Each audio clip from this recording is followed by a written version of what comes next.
Welcome back to the Detroit is Different podcast studios. And with everything going on right now, it's good to see two of my homies and two of the best when it comes to engaging in community for standing strong with new ideas of what could be healing for Detroit. So you all know that the whole mission with Detroit is Different is healing community through culture with media and events.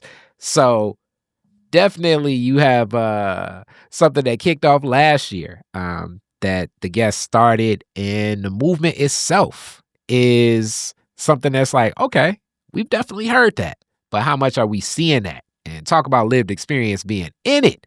Mother of three and wife, we're talking about the Black marriage movement. Mrs. Krystal Larsosa, how are you today? I'm good, Kari. Thank you so much for having me. Yes. Thank you for just allowing my husband and I to be here because it's a blessing. It's a blessing to talk about our community, Mhm. about healing our community, and just be optimistic about what's next. Yeah, because it's a lot of things that we definitely see that can even draw almost like forms of hysteria. Definitely, we need those moments to pause, reflect, and figure out what those next steps are. Hmm. Within that, community will exist. Absolutely. So, being that you all have been in that anchor, on that block for a Hmm. while, even through a fire, like literal through the fire, which I was very prayerful. And when I was talking to Jasahn about what happened and how it was just a place of reflection and healing and just the way that you all came together, very deep. So let's unpack there. Marriage and community. How have you seen community respond to your marriage? And also, how has it been to engage in community through marriage? Okay. Well, like you mentioned, I am the founding executive director for an organization called Black Marriage Movement. And, my husband and I, we grew up. I'll start there first. We grew up here in the city of Detroit, lived on the exact same block. I think at that time, I was 12, he was 14. Mm, He asked me to be his girlfriend, yes. and, I mean, his story might be a little different from mine, but I just said, "Okay, yes," didn't really think about, um, marriage, of course, at the time, or family, or really what a boyfriend really was at the age of 12. But when I moved to the neighborhood, I saw that so my husband has a twin, and, they were just kinda walking the streets of the neighborhood, and they were really loud and just, these black guys, and I'm like, "Who are they?" But they had, like, a protective spirit, and, I thought to myself, "Man, if, as a woman, I'll be a woman soon," and, I'm just thinking like, "Man, if I'm gonna be over here, it's a lot of teenagers here." I'm like, "At some time, I'm gonna need some protection." And my mother, when my mother, first got there, she just kinda was like, "Oh, it's a lot of, you know, hoodlums around," and, she was Hilarious. just she was just looking around at the neighborhood, but, I was just like, we had just came from a different neighborhood where, like, just growing up in the streets of Detroit, like, it's just Mhm. it's hard, it's just a hard, neighborhoods, and so I was like, "I can do this." I had friends, that came across the street at the time, and they were just like, "We wanna welcome you here," and Mm. I was like, "Okay," I was like, "This is good." So, I guess after the time with Jasahn, I said, "Yeah," but of course, he didn't mean what he was saying at the time either, like, "Would you be my girlfriend?" I'll let him give his side of that story, but, Got you. um, I just kind of realized, like, "Dang, I need, like, protection." Coming from a single parent household, I didn't feel protected, it was just my mother, and, I thought about that, and I was like, "Man," so fast forward, um, Jasahn and I, Jasahn went away, And also, obviously, during this, obviously, you check the box for yes. yes, I And checked the so, box for yes. so in this time, relationship before marriage. Yes, relationship before marriage, and not only was it just, like, relationship with him, but I gained to get love from his twin brother, Mm, So he has a twin who protected me the whole time that we were, like, living down the street from each other. mm, So, that's how I became known in the neighborhood, and so, like, other girls that lived there, they used to question, like, "Why is it," they actually, like, 'cause we still talk to everybody around our neighborhood, and they, like, to this day, they're always like, "She was just y'all little poo." That's what they called mm, me back then, and, they was like, we felt the need to protect her, like, she came into the fold, and it was Jasahn that brought her in, yeah. and some of the other girls started doing things that, of course, like, you weren't gonna get respect from, but I told my husband this recently, like, I won't say that I was innocent during that time, but Jasahn wasn't around and we wasn't together, but I knew that I had the protection there, Mm, just growing up in my neighborhood, and everybody respect me okay. at the time. But okay, so then later on, Jasahn and I saw each other again. We had conversation, we talked about like moving forward in our relationship. And at the time, I was actually so our oldest two daughters, I actually was married previously.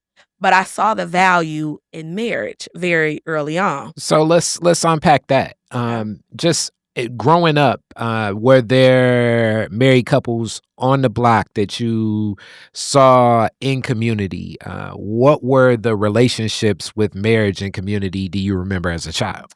So I coming from a one parent household, just single mother, I did not from my mother. However, I had a godmother Hmm. that my mom introduced me to when I was just a little bitty girl, and she was married, Hmm. and she was an at home wife, and she raised her children. And I thought to myself, man, this is interesting. This is different, but it's interesting. And I'm watching her kids grow. She invited me in, and she was just really special in my life, and I just watched her be at home, raise children, protect, like, her family, and I watched her husband go out every day, work, came home, and, provided, and she had everything that she needed, and I was like, "Man, this is different," Hmm.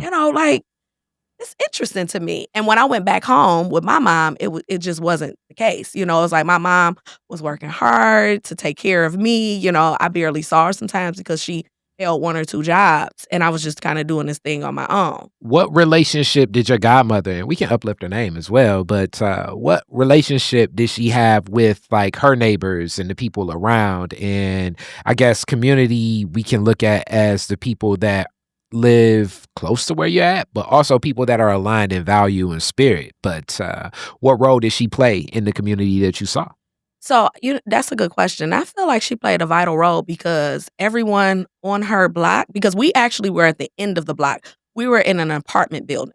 Mm, She was actually in a house, and everyone around her respected her every day. She introduced me to everybody on her block. "This is my new guy, baby," and, mm. I felt like she was the one that was really, really inviting, and everyone respected her as, like, a pillar of that neighborhood, and she just made sure just her seeing my mother walk down the street holding me at the time, she was like, "I want that little baby to be my baby." Mm. And my mom was like, "Okay, bet deuces," because, like, for one, like, I got other things I could be doing right now. I need help. Supported I don't know. childcare. Yes, like, I don't have anybody else to help me, raise this child at, this time. So, yeah, so she just became a part of my family, and I really just, look to her. I talk to her, just to this day, like, she's a magnificent woman, and I praise her for that, like, just being in my life. Mm. And the dynamic of marriage, how do you think that that helped frame or change the way she was able to engage with the community? I think that, for one, I think that women understand that having a husband, you're protected, for one. I think that women know that in general. You're protected. I think that her being married and set an example in the neighborhood, everyone saw her as just like being this lovely woman that was, home during the day. She watched out for people that was in the neighborhood. She made phone calls if anything took place. And that So and if you that was was her. skipping school, she was Oh, snitching. yeah, she was Oh that man. person. Yeah, it was like all of the neighbors, like, knew her. It wa and, I could just remember and then you taking me back, but I could just remember, like, the neighbors next door and across the street, like, whenever she would be at home, they're coming out, they're waving, "You need anything?" And I do remember that, and I'm just like, "Oh, I am kinda living my godmother's life in a way." So I'm like, that was good, just good reminiscing, though. All right, let's uplift. What's your godmom's name? Her name is Genevieve Hayes. Okay, Miss Hayes, Mama Hayes. Shout out to Mama Hayes for Yes, being into that. And now great let's spiritual woman. so let's frame this for you in marriage. And you were married before, so you see the functionality of marriage, and you've uplifted protection a couple of times. Yes. So when you say protection, please break that down. Is it more so in the physical? Is it in the spiritual? Is it in the, I guess, the mental space? Like, break down what you mean by protection, because this is often uplifted. And Mhm. I do think that there are of arc of so many sisters that are in the space of not having an institution of marriage and carrying on raising children that feel as though, I need to protect myself, Mhm, because mhm, a lot of the insecurities usually align with men that they've had and shared relationships with. mhm. So first, let's just go there to, like, when you say protection, break that down a little bit. Okay, so, before I actually say that, I just wanna say, when you as a woman, when you're thinking about having a family, because I feel like just the nature of life is, like, you wanna reproduce, right? So, I think that I thought early on, having children, I need to be married first. Mm, And the reason why I felt like that is because I've watched plenty of women give birth and they weren't married, and I saw the struggle and I saw how hard it was, and that wasn't something that I wanted for myself. So when I decided to say, "Oh, I'm gonna get married, and then I wanna have children," I wanted the protection of a man, having my back as far as raising his child. Like, I didn't wanna raise a child by myself. I already saw the ramifications of that. I mm, didn't want to raise children by myself. And also, yes, physically, just being a woman out here, whether it's Detroit or anywhere else, I feel like other men respect the fact that women have like, women that are married, and they could see a ring on my finger, and I felt like that's something that I wanted for myself and for my family. mm, So, and even if when you think biblically, I mean, God said that our job was to be a helpmeet, and we were supposed to replenish the earth. So, in that order, that's what I wanted to do for me, and I wanted to see this thing play out. And, so when I actually had, decided to get married, I was like, when I gave birth to my first daughter, I was like, "Man, I wanna know what it is to be a stay-at-home wife as well." I didn't at the time, I didn't talk to my ex-husband about it. I kinda made some decisions without thinking, because I always tell my husband, I'm like my husband now, I'm like, we all drink the Kool-Aid. Women, we always feel like we can do it, we can do these things on our own, we don't need a man to, like, make the decisions. So, as I'm going into this marriage, these things are still in the back of my mind, like, so I'm actually working at the time, he's working at the time. Um, we had rented an apartment, and I was thinking, "Man, I was just really sick at the beginning of my pregnancy, mm, and I was like, 'Man, I need to be at home. I need to be able to raise this child,' and I was just getting this feeling, and I feel like even today, I'm like, this was from God.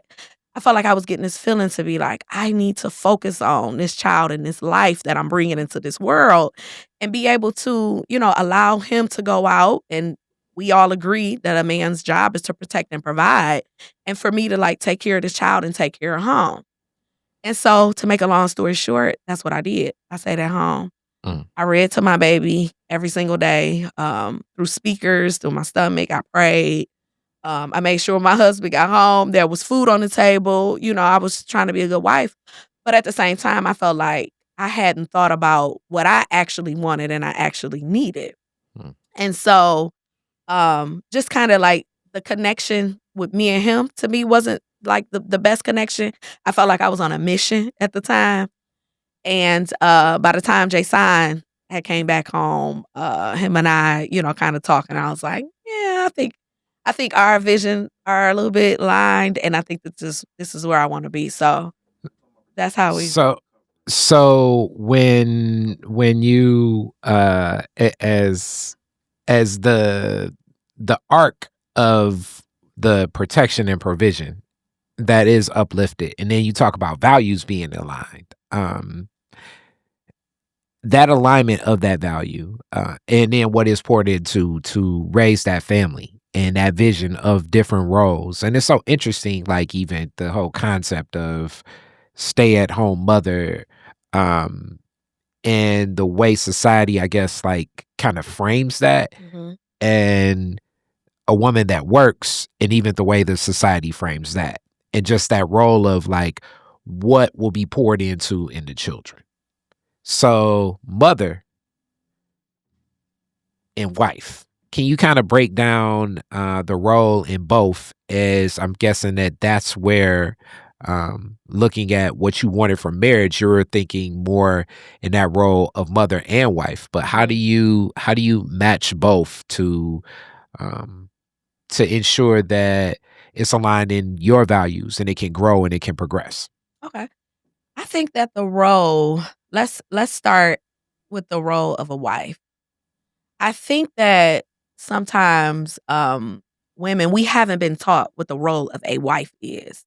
I think that we've all, thought about, just being married, and we've watched Disney, the prince comes in and saves the princess, and we just live happily ever after. But when we look at the numbers of marriage, like, we can see the divorce rate, and it's not working, so, like, what's happening? So, I would say coming into a marriage, I had to think about what is it that my husband needs from me? What is it that he needs for me to be in order for our household to be fulfilled? Having a role of a mother it's a tad bit different. But as far as a wife, thinking, okay, I ask my husband most of the time. He's like, babe, the role of a wife, submissiveness. That's something and that's a word that women don't like to talk about. Women don't like that word. We get offended by that word. Like, "Why? What you mean submissive? Like, Mm. why I'm not your pet. I'm not your dog." So, that's a word that's really offensive, but we're saying but what I'm hearing men say, let me say that, being submissive to the relationship. We come into a marriage and we have one foot in, one foot out. 'Cause we need a backup. Hmm. Because aunties and mamas have already told us, "Don't you depend on no man. You don't let that man come in your life and try to take over your life and try to control you." Hmm. But if we're working together in this relationship, like, that doesn't make sense, right? And we're hearing advice from women that didn't even take the same path that we took. So, I tell women, be submissive, be supportive, listen to your husband. Like, you don't need to every time he open his mouth, you don't need to have a comeback. Listen to what it is that he's saying. Reiterate what he said so that he understands that you got it, and then you can say how you saying it. And when whatever it is that you feel like you need to say, you can say it humble. You don't have to tell him and be demanding and say, "Oh, this is what I want you to do because this is how you make me feel, and this is not." But this is what we've been taught, and we just don't know. So I would say, similar to like earlier, when kind of spoke to a lot of the challenges that do exist, and I look at this as similar to a lot of sometimes the macro conditions of what's happening in society and the way that it is fulfilled in our personal lives. Um, so being a child from what will be considered that two-parent household, Mhm. and my mom worked on many projects. But it by definition, I guess you could say my mom at time, even though she poured into a lot of my father's business, could be considered a stay-at-home mom, Mhm. but I never really looked at it like that. I believe both fulfilled a role in what they worked in that relationship and their bond into our family and, to their children, me being one of them. I'm giving this long preface to say it's so many women that feel as though a lot of their insecurities, a lot of what has led to some of their failures in life, their pains in life, their traumas in life are so associated with the men that have been in their life, Mhm. possibly starting with who their father is in that relationship alone. And I could say that same thing reflects in so many men as well in our community, Mhm. because the institution of family itself, as you talk about, like, how do we define values? Um, how we look at the role of where family stands, that becomes tough. Mhm. So I give that long classic Detroit is different preface to get to this question. Um, for that sister when she is looking to listen. And so many men for so long aren't even speaking up because a lot in how a man will move will be a lot more silence. Some of that silence is because he may feel as though he can't speak up. Some of that silence is just more so because that's just the presence of like men move differently than women. Mhm. How does the woman have the discernment to make a choice of what man to pour into? Or are you just saying that, like, if a woman's in that state, she needs to always pour into? So let me try to answer this question the best way I can. I think that as women, let's just say first and foremost, we don't know how to pick men. Let's start there. Mhm. I know that you're asking about listening and the conversation with me, and I get that.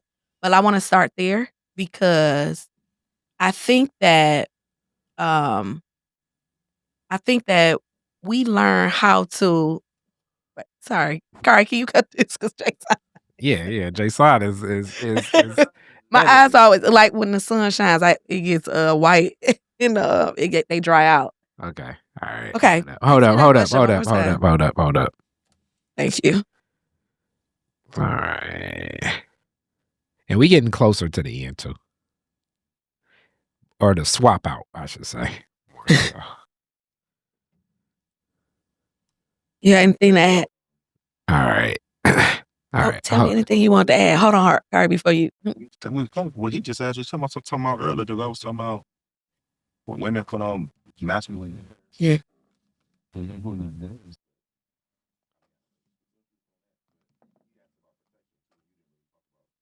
You talk a lot about protective covering, and that happens to where the stress of security in the house, not just physical, but like financially.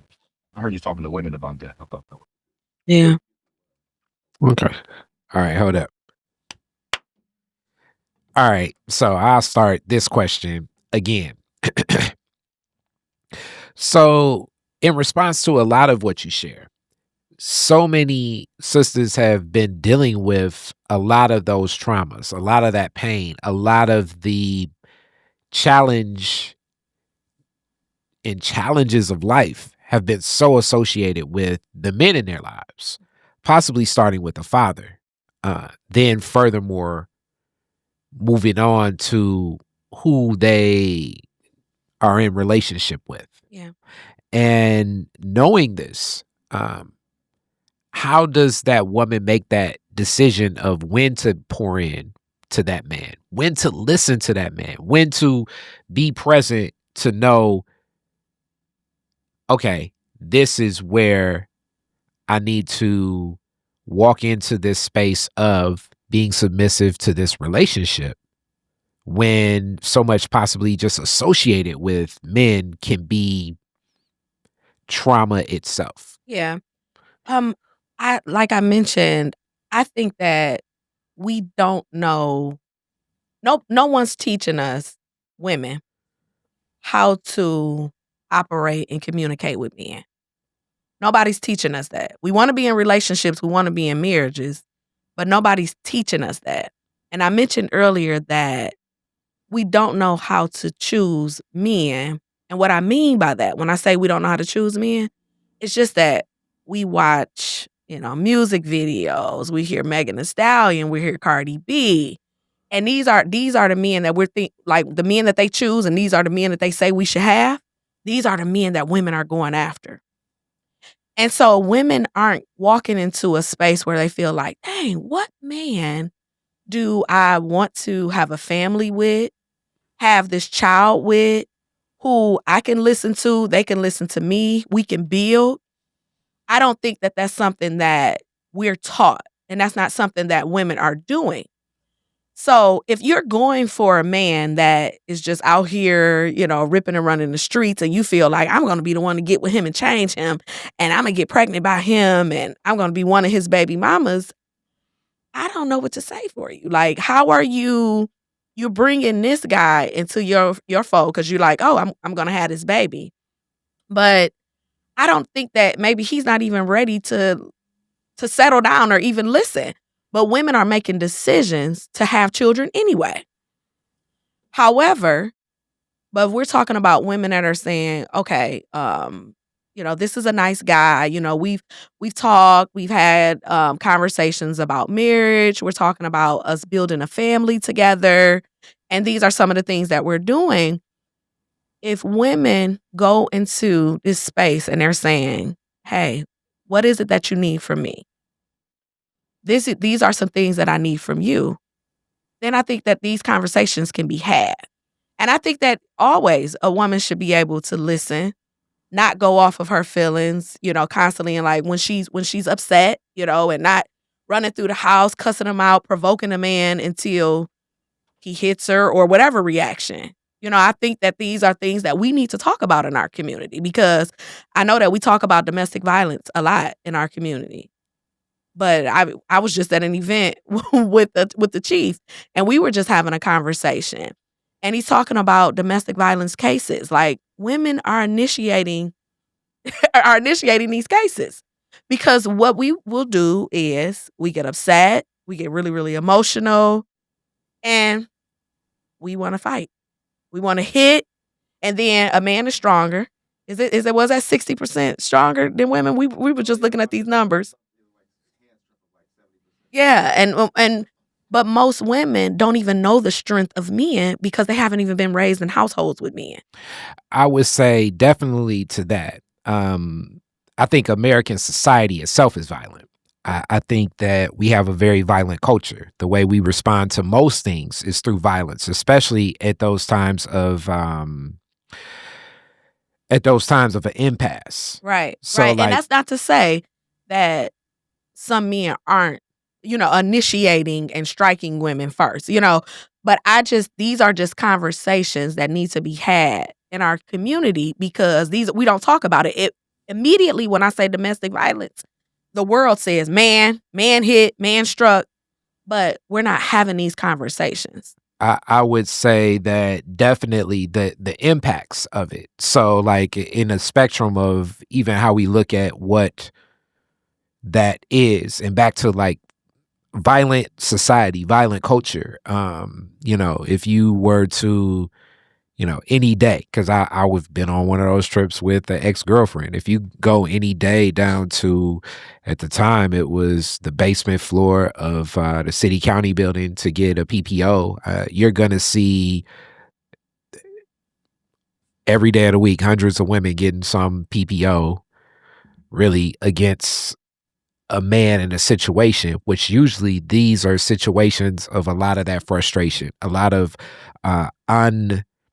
unresolved challenges, where like the first thing we're going to attack and look at is the people closest to us. Mm-hmm. Similar to, like, we don't uplift the fact of like a lot of the sibling based abuse that can carry on in some of these households, where you have grown men and grown women all in the same house, and the fights are happening just because of all this unresolved frustration that comes out through anger, and violence becomes a response. And I'm not defending this in any way. I'm just contextualizing this. Marriage is completely one of those intimate bonds. So in your marriage, how through these intimate bonds, when you face those moments of strife and some of those misunderstandings that you all are having based on the values and based on what is shared as this vision of marriage, how have you functioned to to better resolve without things escalating to a point with it being, because sometimes like we think it could be physical, it could be mental, it could Mhm. be psychological, it could be spiritual, Mhm. metaphysical, because I believe oftentimes by the time the actual physical happens, it's checked a lot of the other boxes first. Yeah. Yeah. So I would say that marriage is about growth. Where my husband and I started at the beginning is not where we are now. Hmm. And I talk to other women about that in their marriages. So, yes, we yelled, fussed, maybe got upset, put hands on each other or whatever. But I'm watching us grow and we're learning we learned how to communicate with one another. S- And it's still work. And that doesn't mean that every day it won't be a struggle or it's a battle because marriage is about work. But the thing is, I think that when we get married, we think that, "Ooh, now we done." And marriage is the beginning hmm. because now you have two different people from two different households, two different environments, like you're saying. Like, I've been raised around, like, maybe people that have been physical, people that, mentally, may put you down, may feel insecure in a lot of areas. Same thing for my husband, but in a different way. Mhm. But so we're bringing all of this baggage into this marriage. And I think that when we have these conversations and we lean into, "Okay, I'm not trying to just point the finger at you when I'm upset, but listening to your side." My husband and I, we do this. We do this and at times I still get upset where I'm like, "I don't wanna hear what he got to say right now for real." But I'm like, "Okay, how is that going to help the situation?" Like, if you just stay stubborn, like, it's not gonna help y'all situation. Listen to what it is that he's saying, give it back to him, and then you could tell him how you're feeling about how it is that you're feeling about the whole situation. But we've gotten to now, if he has an issue, I try not to bring up an issue that I've had or an issue that I have at the moment. We're only just focusing on his issue at the time because you can't do both. Hmm. So let's say he like, "Oh, you left this shirt right here on the floor, but you didn't get it." That's not the time for me to say, "Oh, well, all last week you left your shirt up, down the stairs, around." It's just not the time. We got to focus on the issue at hand.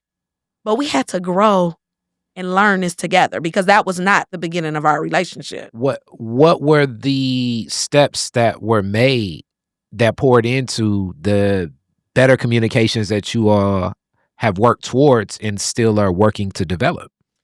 The steps would be, I think that the steps has been for us, what are we building? We had to know that first. What are we building? And so the steps have been, sorry, babe, what do you need from me? How can I listen to you and be in support of what it is that you're saying? Like, I'll ask these questions and, he'll give them to me. But so I don't necessarily think that we just have like these set out steps that we do. Jasahn might have a certain technique that Mhm. he uses, but for me, it's usually about me closing my mouth Hmm. and listening. That's the first, most like the best step for me is to close my mouth. Because when I'm talking and I'm emotional and I haven't actually heard exactly what it is that he's saying, that's how arguments start Mm. some of the times with us. So, in these steps, as we get closer to a close here, and welcome on Jasahn's part of this. Now, I'm getting more of the practical of what has been poured in over time. Um, I would ask this: what was the catalyst for Black Marriage Movement? A, and how has building this impacted your role in your marriage and as a wife?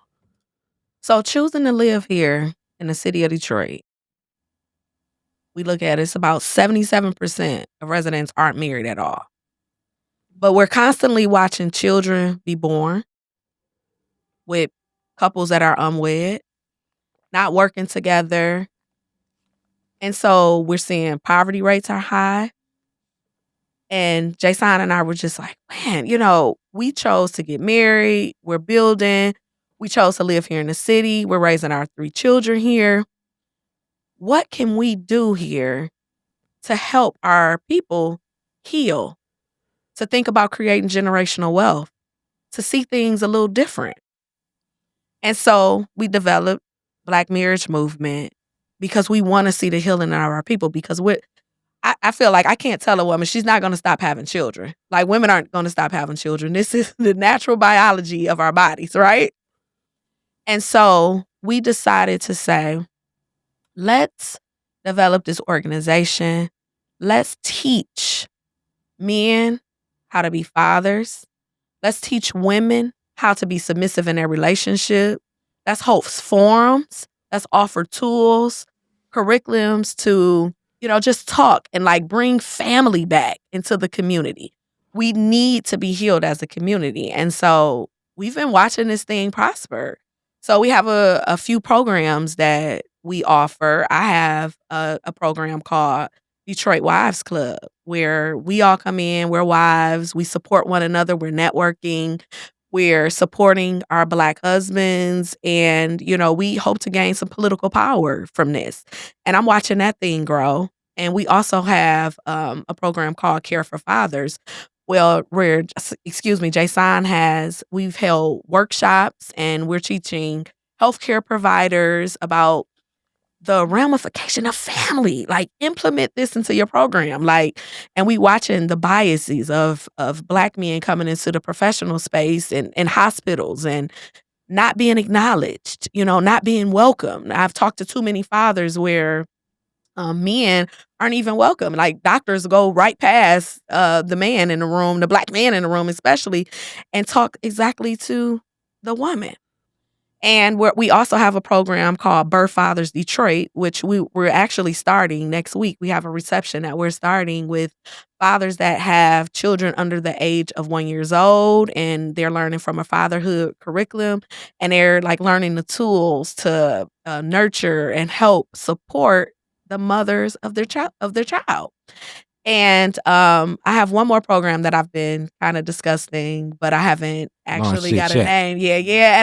And I'm waiting for funding as well. But just teaching young girls, life skills, how to survive, like being absent, like waiting for marriage, and just learning how to cook, something as simple as that. So we just got some things happening right now that I'm really excited about. But we was like, you know what, God, this is what you have for us. Like, let's make it happen. So, and how has this impacted your perspective towards the relationship you have with Jasahn and your marriage?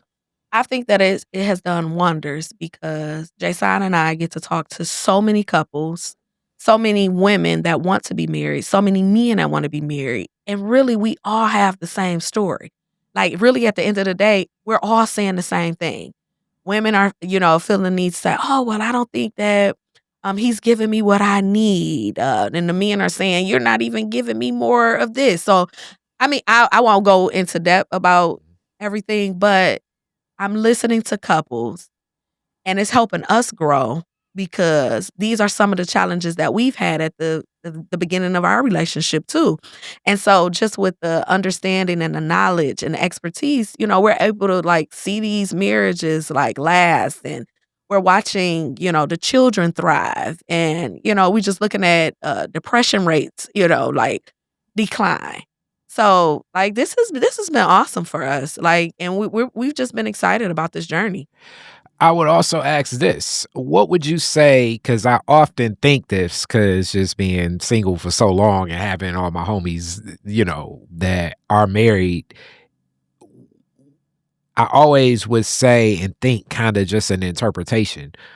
What help is it for that newlywed couple or just maybe even married couples that have been married for years to have a network back into that community of other married couples to share in that space with. What does that provide to connect with other married people for your marriage and for you as a wife?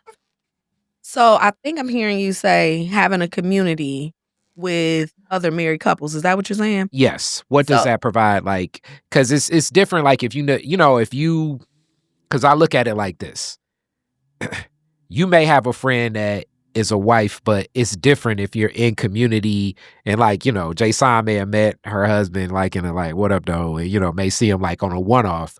But now like an intentional, you know, what is it for a married couple to kind of have another married couple to engage and go back and forth with? so one thing that I told my husband, I said, when men decide to get married, he needs to have that woman come into a fold of other wives and a community, because when you look at feminism in our society, Mhm. women are single and women are feeling the need to say, we can do this thing on our own. And so wives are oftentimes ostracized. But like women that you grew up with, whether it was your girlfriends around the corner, you went to high school with, mother, aunties, they're pulling you like, you should come in with us. Like, yeah, if you get married, you get married. But that is like that community is always pulling you to like be outside of your marriage. And so I tell my husband all the time, like, we have to have a community for women to come in because we're all like-minded. We're all moving forward together. And they have to understand that it's normal what you're going through. Like, it's normal that a man might feel like, oh man, I don't feel like she giving me enough sex. Like that's what men need to hear that from other men, just like women need to know, okay, this is something that I'm hearing men say. How can we figure this out? Like, you need to get this man some more sex because if you feel like you don't want your man cheating, you gotta give him more. Like a man, like, and when I'm hearing women say, oh, well, he not being, romantic or he's not doing this, then I'm telling, the men like, okay, we got to figure this thing out because we're all feeling the same way at some point in our marriage. And if you have a community of us all, and we can work together and you can feel like you belong instead of going out. And what we do as women, we often talk to other women that are not even married. We're not even talking to other wives, like, because that hasn't been our community. And so we're getting advice from women that aren't even married. Mm. So this is why, even with my Detroit Wives Club, women are coming in. They're seeing that we're like, we all have the same issues. We all feel the same way about certain things. But how can we hold ourselves accountable? And how can we be involved totally in our marriages while everybody else is telling us, like, we don't need to be married. We can do this on our own. Thank you so much. Thank you so Thank much. you for having me.